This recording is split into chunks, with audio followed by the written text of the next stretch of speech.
5D Oplas. Saat ini kita dapat berkumpul bersama-sama, apa itu kurikulum Merdeka.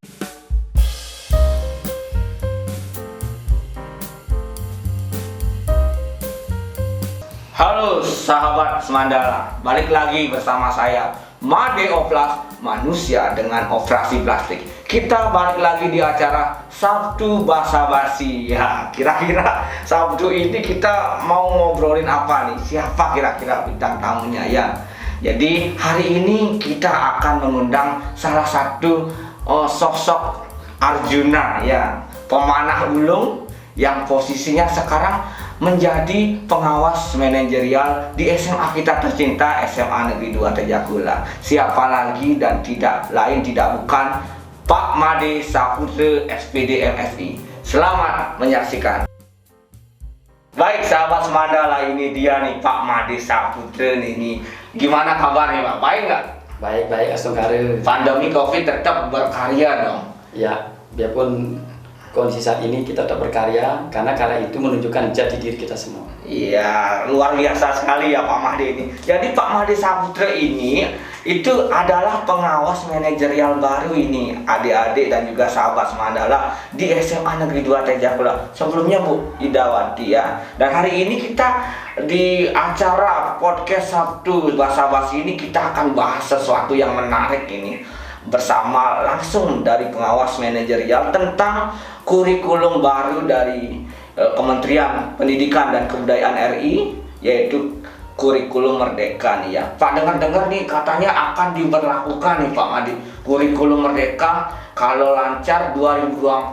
Apa sih yang melatar belakangi kurikulum Merdeka ini dilakukan? Ya, terima kasih 5D Oplas.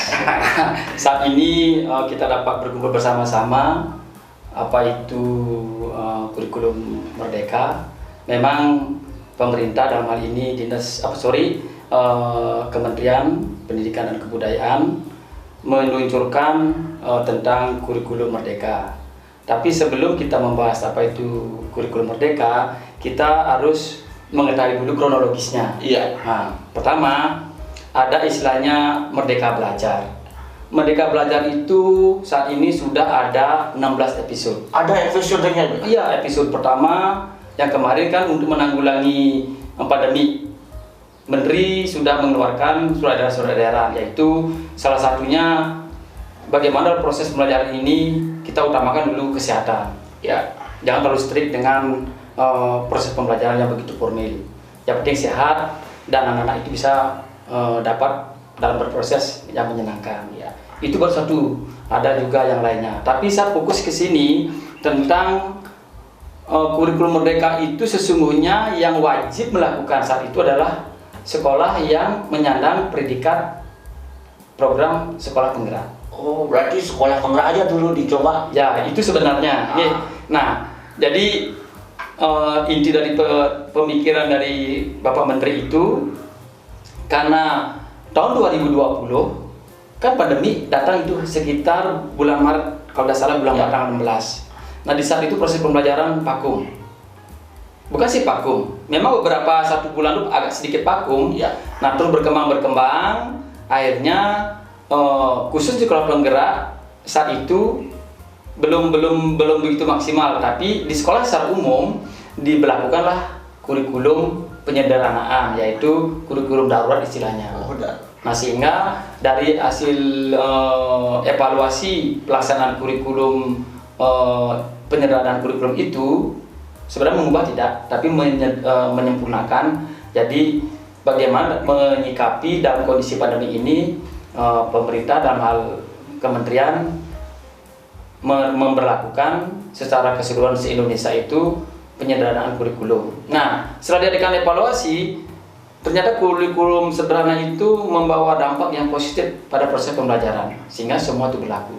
Itu dulu ya. Jadi sambil berjalan program-program pemerintahan dari episode terus bergulir sampai jatuhnya pada episode yang ke-7.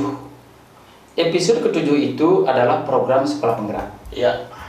Nah, disinilah pemerintah lagi menyegarkan yang sekolah penggerak dan sekolah yang umum bersamaan dia dilaksanakan kurikulum ini. Nah, kalau yang tidak penggerak namanya KOS. Apa itu KOS? Bukan KOS tempat menginap. KOS adalah kurikulum operasional sekolah. Itu berlaku pada sekolah penggerak. Berarti kayak KDSP itu ya? Ya, berarti di sini KOS namanya SP atau K13 sebenarnya beriringan itu berjalan ya. Keseimbangannya. Nah, yang kurikulum darurat itu juga jalan gitu. Jadi pemerintah bagaimana intinya poinnya itu agar di masa pandemi ini proses pembelajaran itu terlaksana dengan baik. Nah, inilah cara-caranya tentu.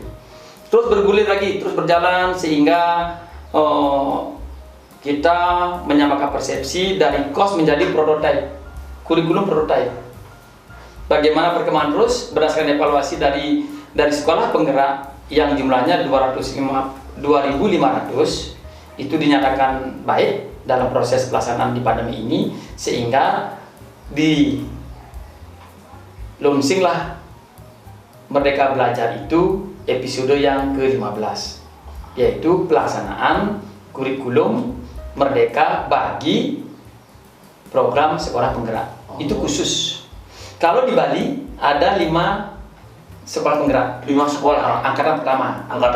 Nah, itu di Beleng ada nggak, Pak? Nah, kalau di Beleng kita paling banyak 4. Dari 5, 4 kita Beleng. Itu ya. Jadi 4. Nah, ini wajib melaksanakan kurikulum Merdeka. Nah, sekarang bagaimana sekolah yang tidak menyandang istilahnya program sekolah penggerak? Ya. Diharapkan oleh pemerintah, satu, seperti yang kita tonton di sosialisasi Bapak Menteri, kita disuruh memilih 3 jenis kurikulum. Ya. Satu, sekolah boleh melaksanakan kurikulum 13 dengan sepenuhnya, silakan. Yang kedua, melaksanakan kurikulum penyederhanaan atau darurat tadi, ya. Boleh mengambil 13, nanti disederhanakan lagi, bukan mengubah, disederhanakan lagi. Dan yang terakhir adalah kurikulum Merdeka. Nah, jadi di sekolah diharapkan untuk memilih yang ketiganya itu, yang mana cocok sesuai dengan SDM yang ada. Namun pemerintah sudah memberikan suatu penekanan, penekanan itu artinya ramu-ramu lah bilang ya, bahwa pemberlakuan kurikulum Merdeka itu harus sudah diberlakukan tahun 2024. Nah, itu 5D. Ya. Berarti ini tidak serta-merta ini sahabat Mandala nih, Menteri langsung menyuruh sekolah untuk melaksanakan kurikulum Merdeka. Ada riwayatnya. Ya, apalagi program dari Pak Nadiem Makarim Merdeka Belajar itu episodenya sampai 15 kan? Sampai 16 ya. Jadi jangan pesimis ya, ini bapaknya Pak Menteri sudah uji coba prototipe dan ini kita belum langsung disuruh. Jadi kita bisa memilih apakah itu kita belum siap, kita bisa milih kurikulum yang 2013 atau kurikulum penyederhanaan darurat, atau kalau mau coba langsung bisa langsung memilih kurikulum Merdeka. Kira-kira lebih baik nggak ini kurikulum Merdeka dengan kurikulum sebelumnya? Apa kekurangan kelebihan dari kurikulum Merdeka ini, Pak? Nah, kalau bilang kelebihan dan kekurangan, saya yakin semua mempunyai hal itu. Ya. Nah, lebih bagus kita adalah seperti tadi disampaikan di awal bahwa penyempurnaan dan sederhanakan. Nah, itu. Nah, memang di kurikulum keunggulan dari kurikulum Merdeka ini adalah lebih sederhana dan menekankan pada pendalaman materi. Kalau dulu mungkin anak-anak mendapatkan ilmu mata pelajaran A masih sifatnya umum atau masih ada pembiasan lah, artinya tidak fokus dia. Nah, sekarang itu difokuskan, artinya disederhanakan. Jadi dalam fokus itu ada materi yang esensial dan pengembangan kompetensi yang benar-benar ditujukan pada pilihan siswa. Karena nanti keunggulan yang kedua itu adalah lebih merdeka lagi. Jadi merdeka dalam artian peserta didik itu bisa memilih di saat menginjak kelas 11 untuk memilih mapel yang dia disukai. Kalau dulu kan tidak difokuskan per tahun ini dan seterusnya. Kalau sekarang siswa keunggulan yang kedua ini adalah siswa diberikan kebebasan untuk memilih. Jadi dengan adanya memilih secara langsung itu, jadi profil pelajar Pancasila akan mengenai dia. Pancasila itu. Itu Pak D. Yang ketiga nih lanjutkan dulu ya. Iya. Lebih merdeka yang untuk guru nih. Guru mengajar sesuai dengan tahapan capaian yang berkembang pada peserta didik. Misalkan 5D mengajar tentang kewirausahaan membuat lukisan dengan plastik bekas. Ya. Kayak bagaimana caranya si anak ini bisa membuat lukisan dengan plastik. Benar ya betul ya? Ya, plastik. Seperti Pak dipakai itu kan topping pakai plastik. Operasi itu. Nah, itu operasi plastik. Bagaimana caranya mengajarkan anak bisa itu? Itu baru satu mata pelajaran, mungkin belum ada pelajaran yang lainnya. Nah, yang untuk merdeka bagi untuk sekolah, jadi sekolah itu bisa mengembangkan potensi sekolah itu melalui apa? Satu, potensi anak sendiri, sehingga kurikulum yang disusun oleh sekolah akan berdampak pada sekolah itu sendiri. Jadi pengelolaan kurikulum dan pembelajaran sesuai dengan kompetensi satuan pendidikan jadinya. Jadi sekolah di sini dengan sekolah yang lain itu kan belum tentu sama jadinya. Jadi memiliki potensi-potensi baik itu akademik maupun non akademik yang berbeda. Karena kita ada soalnya memilih. Berarti luar biasa ini kurikulumnya yang benar-benar merdeka ya Pak Madian. Jadi bisa disesuaikan dengan sekolah masing-masing. Ya. Nggak mungkin sekolah ini sama dengan yang lain. Kalau dulu banyak ada KIKD seragam untuk semua sekolah, sekarang sudah ada capaian pembelajaran yang bisa dikolaborasikan maupun dikembangkan oleh sekolah masing-masing ya. Kemudian nih Mbak lagi ada yang ketiga saya ketinggalan nih. Apa lagi ya? Yang keunggulan yang ketiga itu adalah dia lebih relevan dan interaktif. Maksudnya relevan itu sesuai dengan kondisi zaman saat ini dan interaktif bahwa di dalam profil pelajar Pancasila itu kan ada proyeknya. Ada proyek pendukung dari profil pelajar Pancasila itu. Jadi siswa itu tidak mendapatkan serta-merta pengetahuan ini. Ada juga nanti proyeknya. Ada proyeknya. Dengan proyek itu, siswa akan bisa mengimplementasikan apa yang didapatkan ilmu-ilmu profil pelajar Pancasila itu nanti ke dalam proyek itu. Jadi pemerintah sudah memberikan ini loh akan diberlakukan dalam proyek-proyek nanti. Silakan nanti sekolah akan menentukan. Itu juga ada perbedaan nanti. Dengan adanya proyek-proyek itu semakin kelihatan potensi anak sudah jelas didukung oleh SDM di sekolah. Itu 5D. Wah, luar kan biasa. lebih asik jadinya ya. Tidak hanya belajar teori di kelas, kemudian kurikulum merdeka ini juga ada proyeknya ya. Benar ada. Kalau nggak salah ada apa itu P5BK ya. Dalam mendukung output sekolah ya. Berarti luar biasa sekali ini sahabat Mandala ya. Jadi kurikulum ini semakin meyakinkan dari sisi guru, sekolah dan juga siswa itu merdeka untuk belajar ya. Dan kira-kira sekolah siap kira-kira nih melaksanakan kurikulum merdeka ini Pak Madi, kira-kira menurut Bapak? Kalau sudah ada sinyal dari pusat, dari kementerian, itu kan 2024 sudah berlaku secara nasional. Siap tidak siap, kita berusaha untuk siap. Nah kenapa? Karena sudah ada indikator kesiapan itu. Satu, indikator kesiapan kompetensi atau SDM kepala sekolah. Kepala sekolah sudah bagus. Terus guru-guru juga sudah saya yakin guru-guru secara kompetensinya dan miliki pedagogisnya udah bagus. Jadi udah siap dua kan. Jelas juga pendampingnya pengawas sekolah sendiri, saya sendiri tetap juga mendampingi rekan-rekan di sekolah bila perlu ada yang disampaikan, saya bisa saling menambahi. Dan yang penting adalah masyarakat. Masyarakat juga. Masyarakat itu adalah komite sendiri, orang tua anak-anak kan, orang tua siswa pun termasuk bagian dari masyarakat nanti ke depannya. Sehingga kalau komponen ini sudah, SDM ini sudah oke, saya kira untuk di sekolah kita ini siap untuk melakukan hal itu. Wah, berarti sekolah kita menurut Pak Made ini sudah siap ini melaksanakan kurikulum merdeka ya. Jadi menurut Made Oplas juga harus optimis ya. Jadi kita bisa pelajari, apalagi dengan sumber daya manusia yang ada di Mandala ya. Semakin hari semakin kecil aja nih Pak Made ya. Semakin kreatif ya. Apalagi dikasih kurikulum seperti ini, makin merdeka kita Pak ya. Oke, saya tambah lagi boleh kan? Apa? Udah.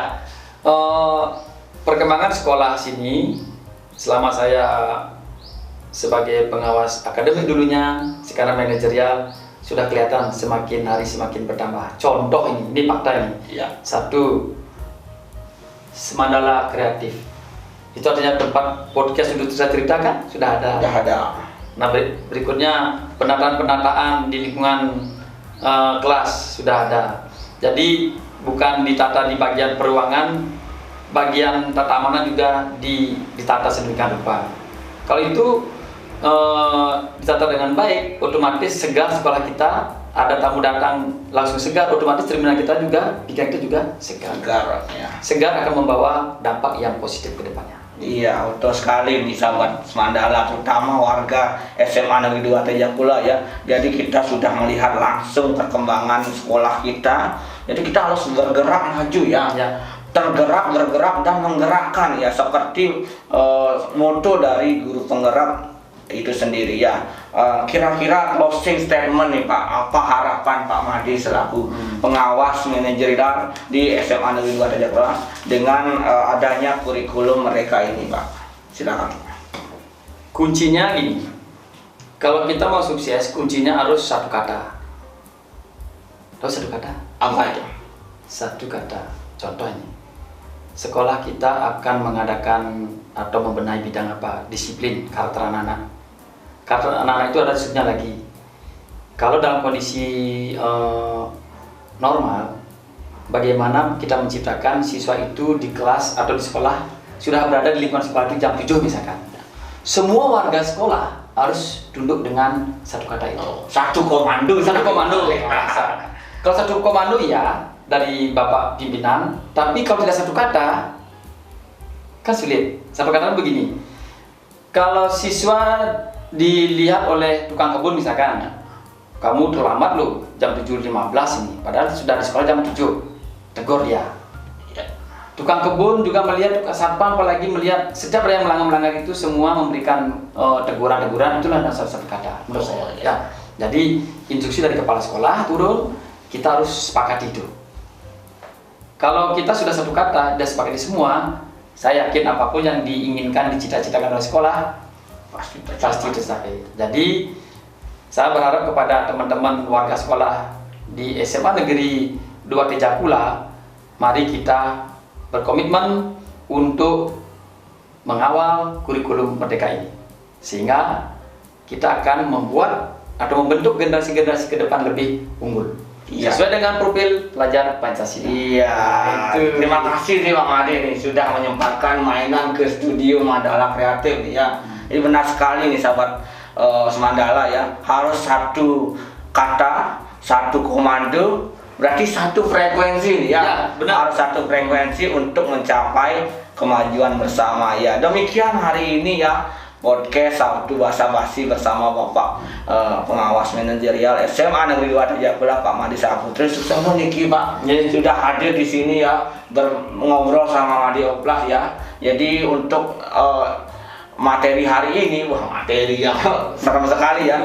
Untuk topik hari ini kurikulum Merdeka Astungkare ya. Semua sekolah bisa melaksanakannya paling lambat 2024. Kalau menurut Made Oplas sih kita coba aja dulu Pak ya.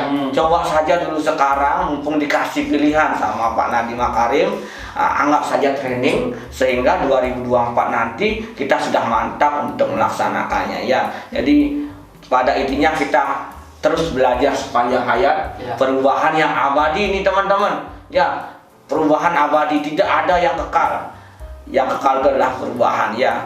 Demikian dari studio Mandala Kreatif bersama saya Made Oplas. Sampai jumpa di podcast Sabtu Basa Basi minggu depan. Salam kreatif.